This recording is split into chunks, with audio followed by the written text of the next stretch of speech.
Okay, good evening. The time is six o'clock. This is a committee meeting for the Instructional Committee of the Board of Trustees of United ISD. Today is Tuesday, October the 9th. We are present at 201 Lindenwood Drive in Laredo, Texas. Items listed below are to be reviewed by the Instructional Committee with recommendations for action at the next regular board meeting. A, 1, approval of district improvement plan and campus improvement plans. Good evening, board members, Mr. Santos, members of the audience. This evening, I bring before you for your approval the district improvement plan and all campus improvement plans. Just like in previous years, we do create our district improvement plan around the goals that have been approved by the board. Our first goal, which is on student achievement, this year we did need to go back and redo our goals only so that they would be aligned with the new accountability system, which goes by the different domains. So you have domain number 1, which is your student achievement domain, and that will be based on approaches, meets, and the master's level. It's also targeting our school progress, which is our domain number 2, and then domain number 3, which is closing the gap. And you're going to find that in all of the different content areas. Next slide.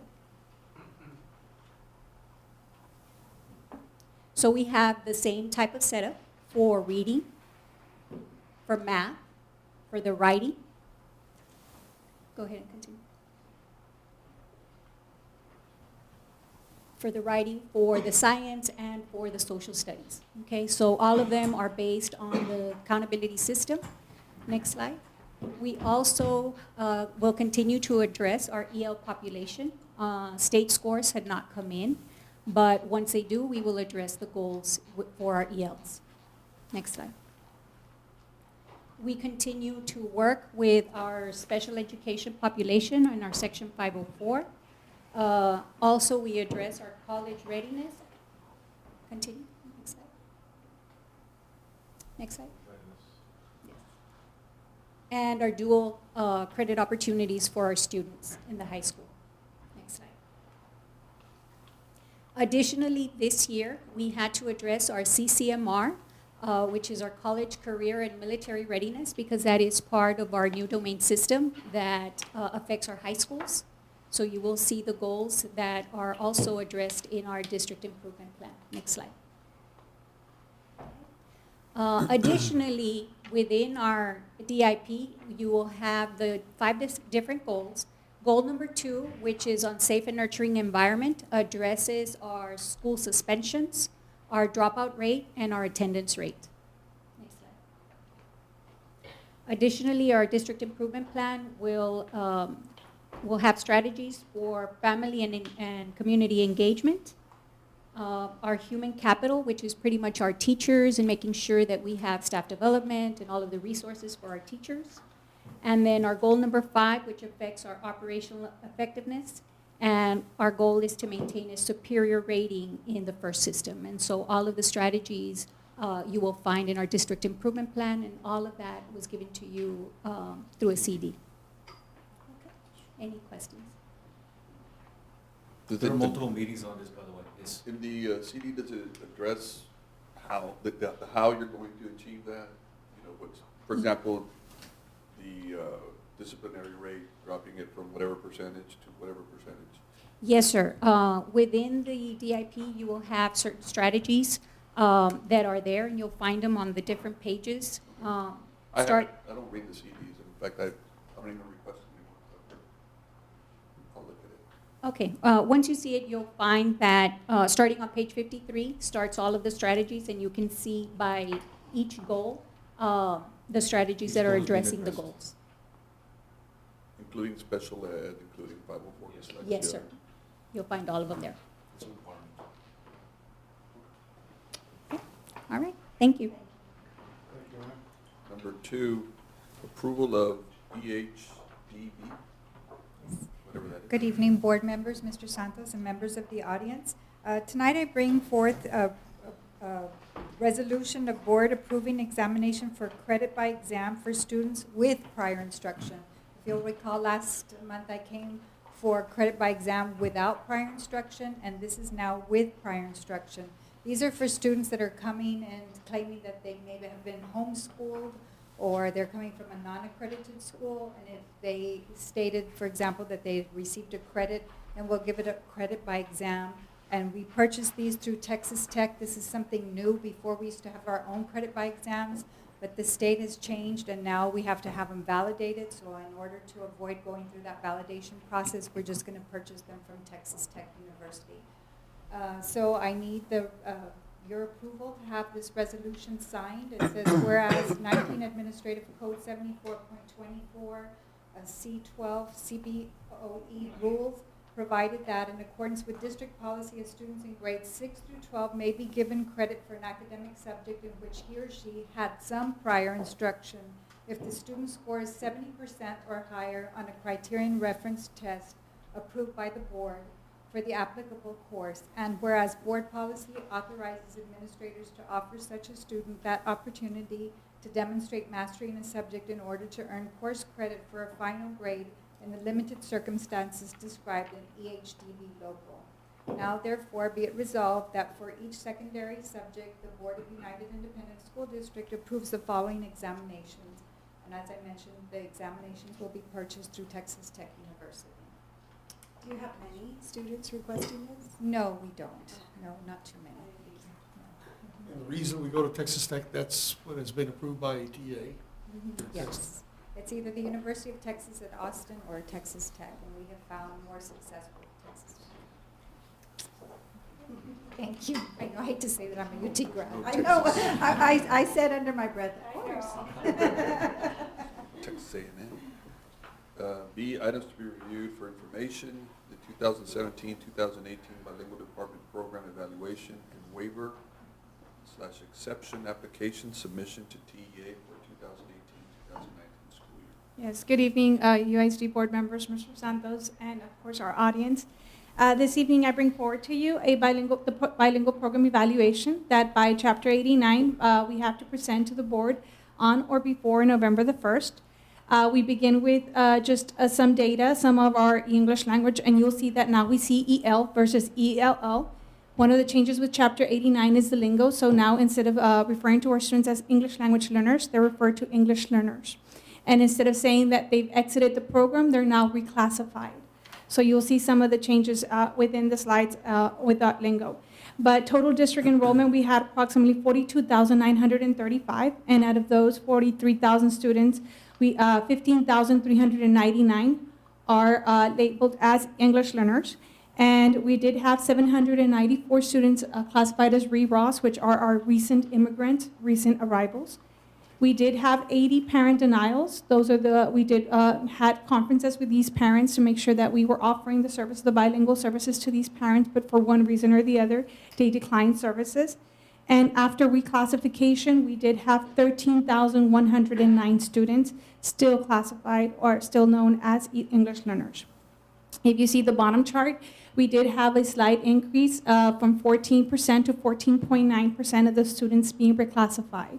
And this is going to be the last year that we do it based on STAR, ITBS, and LASLINGs, as the changes in Chapter 89 will be calling us to be focusing on TELPA scores beginning next year. The next slide does show our 4 high schools and the performance of our students. In the first column, you will see that we are comparing all students, right, all demographics, general ed. And then our second column explains our English learners, STAR performance, and I'm very pleased to announce that from 2016 to last year's performance, they all saw an increase. If you can see, United High School went from 53 to 71%, 47 to 65 at LBJ, Alexander 52% to 69%, United South High School 63 to 66%. So they're doing outstanding. The next slide shows our EL students in the elementary. We focused on the area of reading.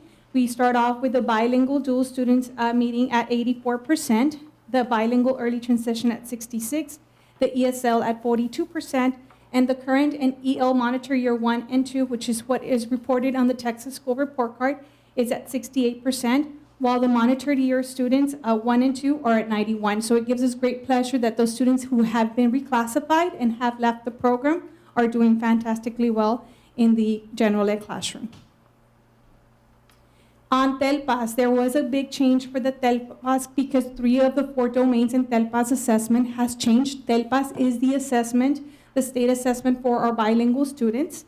The reading has been made shorter, and for the first time ever, the listening and the speaking has now become an item-based standardized assessment that is being now graded through the state. So now the only one that is stated by or graded or holistically rated by our teachers is the writing portion. That is the reason that you can see the writing portion up there. From last year to this year, we did have from 62% to 64.5 reaching advanced and advanced high. We're currently disaggregating the data from the TELPAS as they did arrive late afternoon on Friday, but we still do not have any data from the state as far as how we're compared to the region or the state. We are starting with a brand new baseline this year for that assessment. As far as staff development, we are working closely with Mrs. Celia Taboada and Staff Development, Professional Development Department. We obviously focus on all stakeholders, classroom teachers, content teachers, administrators, LPAC administrators. We also have our language acquisition assistants who work with our EL students. They're paraprofessionals at the elementary level. As stated in the Chapter 89, part of our evaluation is the student progress reporting. Every year, within the first 30 days of school, we send out a letter to all the parents of our EL students. It's a letter of progress, and it's sent both in English and in Spanish to inform them of their child's progress. We do have the principals sign a verification document to ensure that we are in compliance with law, and that is sent within the first 30 days of instruction. In addition, bilingual department, together with the LPAC teams at the campus level, monitor the students through the EL Plan for Success. And we also work with Ms. Melissa Cruz as part of the law states that the new initiatives and that our needs for cognitive, affective, and linguistic are being met for our students, and we do that through our CIPs at the campus level. And just some highlights from this past year, we did have our Summer Language Academy. 28 students from 4 of our South schools participated. We were able to train 14 teachers through Summer Learning Opportunity, and I had the opportunity to be on board when that was occurring, and I saw that firsthand, how parents were able to see how teachers were modeling lessons, and it helps them take those strategies home and help our English language learners at home as well. And then we go over the UISD AP exam performance by campus. They do very well in the Spanish language. At JB Alexander, we had 144 students out of the 180 that mastered the AP exam, 73 out of 79 at LBJ. United High School, 286 out of 290. And United South High School, 131 out of 147. And I know that you might recall that at the board meeting, we did honor one of our students that had a perfect score last year, which was 1 out of 46 in the world in the Spanish language assessment. So that was a great accomplishment. And of course, we do the Bilingual Education Scholar Award, where we recognize our students that are bilingual as well. Our last slide, part of the evaluation is the waiver and exemption. Last year, that was not, we did not, United ISD did not apply for a waiver or an exemption. This year, we will be, and I would like to inform the board at this moment that November 1st, we're going to submit an application. And this is just because of the changes of Chapter 89. ESL and bilingual certifications, there were some changes. We're working closely with HR to ensure that all teachers become certified. And however, before that happens, we do have to apply for a waiver and exemption to make sure that we are in compliance with what Chapter 89 states. Any questions? Of those 80 students who declined on being enrolled in EL classes, is there any tracking on how they did? Yes, they do, because they are still, even when they're parent denials, they're still taking TELPAS, so we do progress monitor as well. Yes, we do. And every year we meet with them again, because many of these parents change their mind after a year. I was just curious as to why they would opt out. Sometimes they are afraid that they're, the instruction strategies, or they want to go solely English, but we explain that it's not necessarily Spanish instruction, but the support for our English learners. Our principals don't know with the parents who try to explain to them. I think a lot of times the parents are misinformed. Yes. We try our best to educate our parents so we can allow us to educate them to our programs. I think they're under that idea where they don't want their children speaking Spanish anymore. They want full immersion into English. Exactly. And I don't think that research shows that's the best way to go. But we do revisit with them every year. Okay, that's good. Any other questions? Congratulations. Thank you. No further comments, sir. We're adjourned.